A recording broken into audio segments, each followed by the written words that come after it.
সংবিধানে জুলাই সনদ অন্তর্ভুক্ত করার ব্যবস্থা গ্রহণ করা হবে বলে সেই আইনে উল্লেখ করা হচ্ছে। সুতরাং আমাদের বুঝতে হবে ৭২-এর সংবিধান আমাদের কাছে বেসিস। এটা ২৪-এর জুলাই বিপ্লব উত্তর সময়ে, গণ অভ্যুত্থান উত্তর সময়ে এই ম্যান্ডেটটা জনগণ আমাদেরকে দিয়েছে।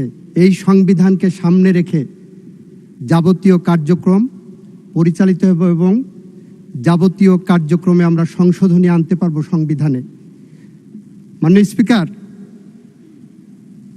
আমরা এখানে যখন বক্তব্য দিচ্ছি তখন সেই বক্তব্যের কেন্দ্রবিন্দু হলো জুলাই সনদ। জুলাই সনদকে ইফেক্টিভ করার জন্য একটি জুলাই আদেশ জারি করা হয়েছে, একটি গণভোট অধ্যাদেশ জারি করা হয়েছে। সব কিছুর কেন্দ্রবিন্দুতে আছে জুলাই সনদ।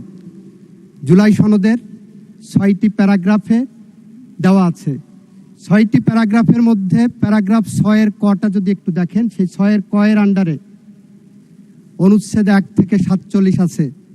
সেই ৬-এর কয়ের প্রথম শর্তই হলো, মাননীয় স্পিকার, সংবিধান সংশোধন সাপেক্ষে সংস্কারের বিষয়সমূহ। আপনারা যে প্রশ্নগুলো গণভোটে দিয়েছেন, ইচ অ্যান্ড এভরি প্রশ্ন সংবিধান সংস্কার সাপেক্ষে।